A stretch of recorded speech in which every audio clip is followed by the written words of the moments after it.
Halo semuanya, di video ini saya ingin menyampaikan opini pribadi saya tentang rencana reklamasi Teluk Benoa. Proyek ini bertujuan menimbun sebagian teluk untuk kawasan wisata, tetapi setelah membaca banyak penelitian, saya merasa reklamasi ini tidak layak untuk dilanjutkan karena risikonya yang terlalu besar. Terdapat 5 dampak yang dapat memperkuat opini saya mengapa proyek ini tidak layak untuk dilanjutkan. Yang pertama yaitu dampak terhadap lingkungan. Data menunjukkan Teluk Benoa sangatlah rentan. Indeks keberlanjutan wilayah ini hanya sebesar 43,15% dan pemanfaatan ruang laut bahkan hanya 27,5%. Penelitian juga menunjukkan reklamasi bisa meningkatkan kekeruhan, sedimentasi, dan mengubah pola arus hingga 80% area yang pada akhirnya merusak mangrove, lamun, dan terumbu karang. Menurut saya, ekosistem yang sudah sensitif tidak boleh dipaksakan menanggung risiko yang sebesar ini. Kedua, risiko banjir. Teluk Benoa adalah penampung banjir alami. Laporan Kompas menyebut arus di teluk sudah melambat, dan reklamasi akan membuat air semakin stagnan.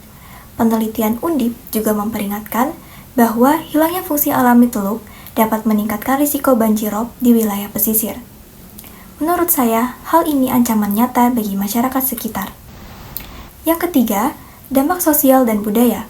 Penelitian IPB menunjukkan masyarakat adat dan nelayan menolak reklamasi karena terancam kehilangan mata pencaharian mereka. Teluk Benoa juga memiliki nilai spiritual penting. Studi Universitas Udayana menegaskan reklamasi dapat menghambat akses nelayan dan mengganggu permukiman pesisir. Menurut saya, dampak sosial seperti ini tidak bisa diabaikan begitu saja. Keempat, sedimentasi. Studi Sustainability Index of Benoa Bay Reclamation menyebut sedimentasi sebagai faktor paling sensitif. Jika meningkat, produktivitas ikan, lamun, dan terumbu karang akan turun drastis. Ini berarti kerusakan ekologi di jangka yang panjang.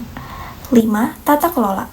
Analisis Universitas Warmadewa menunjukkan adanya konflik kepentingan antara investor, pemerintah, masyarakat adat, dan aktivis lingkungan. Menurut saya, konflik sebesar ini menunjukkan proses perencanaannya belum matang dan tidak transparan.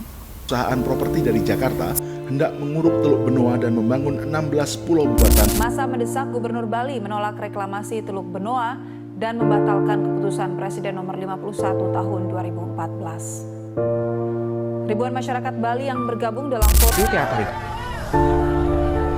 Dalam aksinya, masa menolak rencana pemerintah untuk melakukan reklamasi Teluk Benoa. Masa mengaku khawatir jika reklamasi dilaksanakan. Asalnya sempat terjadi abrasi pantai.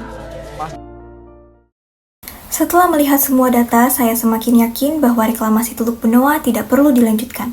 Risiko lingkungannya besar, ancaman banjir meningkat, dampak sosial budayanya serius, dan juga tata kelolanya yang belum solid. Menurut saya, manfaat proyek ini tidak sebanding dengan kerusakan jangka panjang yang bisa muncul. Bali dikenal karena alam dan budayanya yang dijaga turun-temurun, dan Teluk Benoa adalah bagian penting dari itu. Bagi saya, pembangunan yang benar adalah pembangunan yang tetap melindungi ekosistem dan masyarakat lokal, bukan pembangunan yang menempatkan mereka dalam risiko besar.